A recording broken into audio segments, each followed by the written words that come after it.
नमस्कार दोस्तों, स्वागत है आप सभी का मेरे इस YouTube चैनल में प्रतीक सोनी क्लासेस। तो कैसे हैं आप लोग की बोर्ड एग्जाम की तैयारी कैसी चल रही है? आप लोगों का स्वागत है प्रतीक सोनी क्लासेस में। तो आज की इस क्लास में मैं आपको बहुपद चैप्टर के महत्वपूर्ण बहुकल्पीय प्रश्नों को कराऊंगा और इन बहुकल्पीय प्रश्नों से आपके बोर्ड एग्जाम में काफी सारे क्वेश्चंस फंसेंगे, इसलिए आप इस सेशन को कंटिन्यू रखिएगा।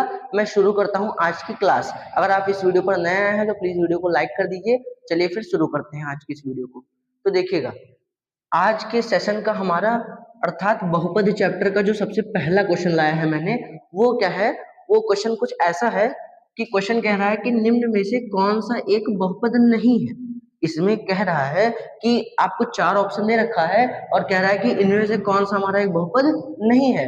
अब ये हमें सवाल में कह रखा है। अब हम लोग ऐसे आएंगे और डायरेक्ट टिक मार के निकल जाएंगे, ये सब काम नहीं है। हम लोग कॉन्सेप्ट से सीखेंगे ताकि मान लीजिए यहाँ पर सब ऑप्शन बदल जाए, फिर भी आप स्मार्ट तरीके से ऑप्शन पर टिक मार सके। तो कैसे पहचानेंगे हम लोग? आखिरकार कैसे पहचानेंगे कि हमारा बहुपद है और ये बहुपद नहीं है? तो इसके लिए मैं आपको कुछ पॉइंट्स बताता हूँ, आप लोग उसी पॉइंट्स के सहारे इसका आंसर पता कर सकते हैं। तो देखिएगा, इसको यहाँ पर मैं आपको बता दूं कि सबसे पहले बहुपद है और बहुपद नहीं है, इसमें क्या कंडीशन है? कंडीशन ये है कि अगर कोई भी बहुपद में जो चर संख्या है, कोई भी बहुपद में अगर कोई भी बहुपद में अगर कोई चर संख्या अंडर रूट में है तो ये हमारा बहुपद नहीं हो सकता है। अगर बहुपद में चर की घात माइनस में है तो ये बहुपद हमारा नहीं हो सकता है। लेकिन अगर यही चीज अगर कोई अचर संख्या है अंडर रूट में है तो ये हमारा बहुपद होगा। और अगर कोई अचर संख्या है उस पर घात माइनस का है, उस पर घात माइनस का कुछ भी है, तो वो भी हमारा बहुपद होगा। ये कंडीशन आपको याद रखना है। आपको ऐसे पहचानना है कि आपको चर और अचर संख्या तो पता ही होगा। चर संख्याएं क्या होती हैं? जैसे एक्स वाई जेड, कुछ इस तरीके से। अचर संख्या 0 1 2 3 4 इस तरीके से। तो कोई भी अगर चर संख्या है और वो अंडर रूट के अंदर है या फिर उस पर घात माइनस में लगा है तो वो हमारा बहुपद नहीं होगा। और कोई भी अगर अचर संख्या पर अंडर रूट लगा है या फिर अचर संख्या पर घात ऋणात्मक है तो वो हमारा किसमें आएगा? वो हमारा बहुपद में आएगा। यही आपको पॉइंट पकड़कर आपको पहचानना है ऑप्शन। तो देखिएगा, अब इस ऑप्शन में चेक करते हैं। यहाँ पर एक अचर संख्या है जिस पर अंडर रूट लगा है, तो इसका मतलब क्या है? अभी तो पता चल रहा है कि हाँ ये बहुपद है। और यहाँ पर चर संख्या भी ठीक ठाक है, कोई दिक्कत नहीं है। यहाँ पर अचर संख्या पर अंडर रूट लगा है, मतलब ये तो हमारा बहुपद में आएगा। ठीक है, अगर अचर संख्या पर अंडर रूट लगा है तो ये हमारा क्या होगा? ये हमारा बहुपद में आ रहा है। मतलब ये ऑप्शन नहीं हो सकता, क्योंकि क्वेश्चन बोला है कि बहुपद कौन सा नहीं है।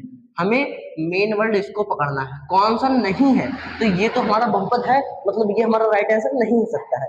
दूसरा देखते हैं, दूसरे में भी हमारा खाली अचर संख्या अंडर रूट में है, बाकी सब ठीक ठाक है, मतलब ये भी मेरा बहुपद होगा। तो ये भी हमारा ऑप्शन नहीं हो सकता है। तीसरा ऑप्शन देखते हैं। तीसरा ऑप्शन क्या है? यहां तक तो ठीक ठाक चल रहा है। आप देख सकते हैं यहाँ पर अंडर रूट आ गया है, लेकिन अचर संख्या है ना, तो अचर संख्या अगर अंडर रूट में है तो उससे नहीं मतलब है, वो हमारा बहुपद में आएगा, वो हमारा बहुपद में आएगा। तो ये भी हमारा बहुपद है। हमें क्वेश्चन पूछ रहा है कौन सा बहुपद नहीं है। अब लास्ट ऑप्शन देखते हैं। अब इसमें क्या है ना, यही हमारा बहुपद नहीं होगा। क्यों नहीं होगा? क्योंकि हम लोग 3/x को 3 × 1/x लिख सकते हैं ना। हमने 3/x को क्या लिखा? 3 × 1/x लिख दिया। अब 3 तो वैसे लिखा है और 1/x का मतलब क्या हुआ? x की पावर -1। 1/x का मतलब क्या हुआ? x की पावर -1। और मैंने अभी आपको बताया है कि अगर किसी चर संख्या पर घात ऋणात्मक है, अगर किसी चर संख्या पर घात ऋणात्मक है तो वो हमारा बहुपद नहीं होगा। मतलब यही हमारा क्या है? बहुपद नहीं होगा। और हमसे यही सवाल में पूछ रहा था, तो इसलिए राइट आंसर मेरा कौन सा हो जाएगा? Option number D. तो आशा करता हूँ आपको मेरा कॉन्सेप्ट समझ में आया होगा। इस सवाल में कुछ नहीं है, खाली आपको पहचानना है कि कौन सा बहुपद है और कौन सा नहीं है। अगर किसी चर संख्या पर घात ऋणात्मक है या फिर वो चर संख्या अंडर रूट में है तो वो हमारा बहुपद नहीं होगा। और किसी अचर संख्या पर अंडर रूट में है और अचर संख्या पर घात माइनस का है तो वो हमारा क्या हो जाएगा, बहुपद में होगा। तो इसलिए यहाँ पर हमने अभी तक खाली इतना ही किया है, पहचाना है। इसमें ये वाला ऑप्शन मुझे ऐसा दिख रहा था जिसमें चर की घात ऋणात्मक मिल रही है, मतलब ये हमारा बहुपद नहीं होगा और यही हमसे पूछा था। तो इसलिए सवाल के हिसाब से राइट आंसर हमारा कौन सा हो जाएगा, ऑप्शन नंबर डी। तो आशा करता हूँ आपको मेरा कॉन्सेप्ट, ये सवाल जो है अच्छे से समझ में आया होगा। अगर आया है तो प्लीज आप लोग इसका स्क्रीनशॉट ले लीजिए। फिर हम बढ़ते हैं अपने आगे वाले क्वेश्चन की तरफ।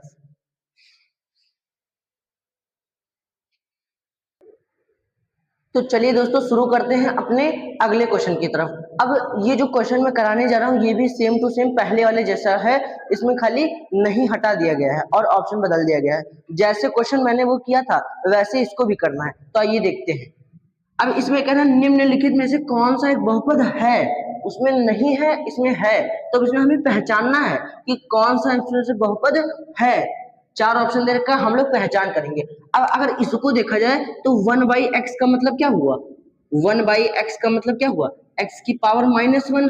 इसमें 1/x का मतलब x की पावर -1 चर संख्या पर घात ऋणात्मक है, इसका मतलब क्या हुआ कि ये हमारा बहुपद नहीं हो सकता है, ये हमारा बहुपद नहीं हो सकता है। और दूसरा देखिएगा, इसमें चर संख्या पर अंडर रूट लगा है, चर संख्या पर अंडर रूट लगा है, इसका मतलब क्या हुआ कि ये भी हमारा बहुपद नहीं हो सकता है। तीसरा वाला हमारा, इसमें सब ठीक ठाक है, चर संख्या पर घात भी धनात्मक है और कोई भी चर संख्या अंडर रूट में नहीं है, मतलब सी ऑप्शन हमारा एकदम करेक्ट हो जाएगा।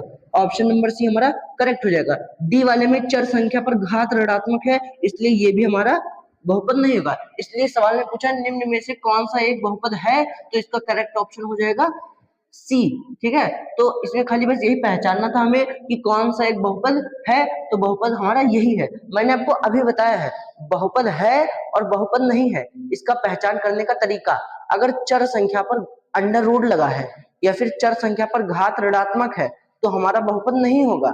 और अगर अचर संख्या पर अंडर रूट लगा है और अचर संख्या पर घात ऋणात्मक है तो वो हमारा बहुपद में आएगा। तो आशा करता हूँ आपको दोनों कॉन्सेप्ट समझ में आ गया होगा। अगर समझ में आया तो प्लीज आप लोग इस क्वेश्चन को उतार लीजिए और आप लोग इसका स्क्रीनशॉट भी ले सकते हैं। फिर मैं बढ़ता हूँ अपने अगले वाले क्वेश्चन की तरफ। तो चलिए दोस्तों देखते हैं अपने अगले क्वेश्चन की तरफ। अब ये जो हमारा सवाल है इसमें हमें एक बहुपद दे रखा है, ठीक है, इसमें हमें एक बहुपद दे रखा है x² - 2x - 3 और इसका हमें शून्यक निकालना है। क्या निकालना है, शून्यक। शून्यक का मतलब होता है मूल, शून्यक का मतलब क्या होता है, मूल होता है। शून्यक का मतलब क्या होता है, मूल होता है, मूल। तो एक द्विघात, ये हमारा एक द्विघात बहुपद है। अब इसमें दो ही शून्यक आएगा, आइए चेक कर लेते हैं इसका क्या आएगा। तो हमें क्या दे रखा है, x² - 2x - 3 बराबर 0। शून्य निकालने के लिए हमने इसको 0 के बराबर कर दिया।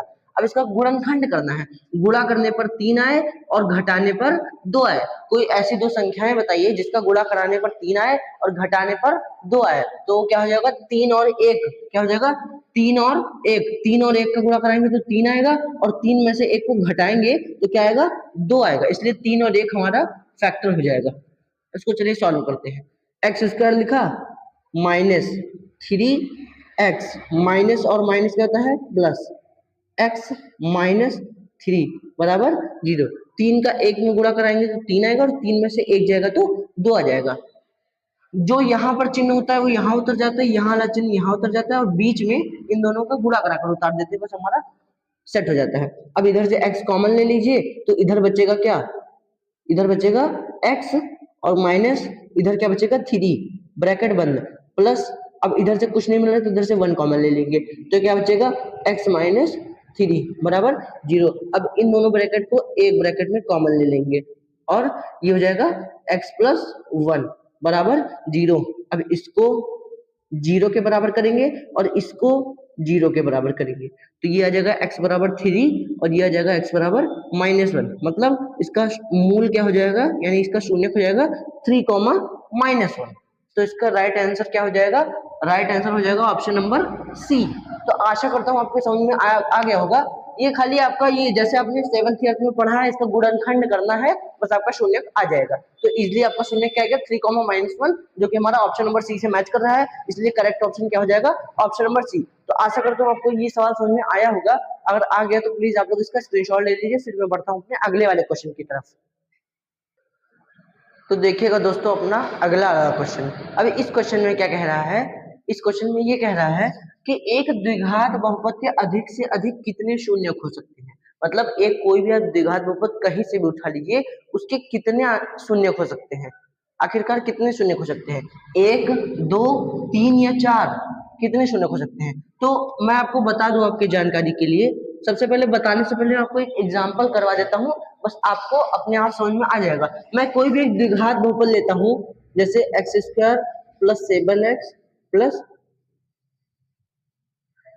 12 बराबर 0 लगा देता हूँ। मैंने कोई भी एक द्विघात समीकरण लिया, ठीक है, बहुपद में 0 नहीं होता है, मैंने 0 लगा दिया तो समीकरण बन गया। अब इसका गुणनखंड जब करेंगे तो क्या आएगा, x + 4 × x + 3 = 0। तो एक x = आएगा -4 और एक x = क्या आ जाएगा -3। तो यहाँ पर हमें कितने शून्य मिले, हमें 2 शून्य मिले। मैं आपके लिए एक और उदाहरण ले लेता हूँ, x² + 6x + 9 बराबर 0। यहां से करेंगे तो क्या आएगा, x + 3 × x + 3 बराबर 0। तो x बराबर -3 और x बराबर -3। यहां से कितने शून्य मिले, 2। मतलब मैं चाहे कोई सा भी द्विघात बहुपद ले लूं और उसको जब सॉल्व करूंगा तो उसको उसके जो शून्यकों की संख्या होगी वो क्या होगी, वो 2 होगी। तो इसलिए इसका करेक्ट ऑप्शन कौन सा हो जाएगा, ऑप्शन नंबर बी हो जाएगा, 2। तो आशा करता हूँ आपके समझ में आ गया होगा, ठीक है। कोई भी आप द्विघात बहुपद ले लीजिए और उसको सॉल्व करेंगे तो आपको केवल 2 ही मूल मिलेंगे, 2 ही शून्य मिलेंगे, उससे ज्यादा नहीं मिलने वाले हैं। इसलिए यहाँ पर अधिक से अधिक कितने शून्य हो सकते हैं, 2 शून्य हो सकते हैं। करेक्ट ऑप्शन कौन सा हो जाएगा, बी। आप लोग इसको उतार सकते हैं। फिर हम बढ़ते हैं आगे वाले क्वेश्चन की तरफ।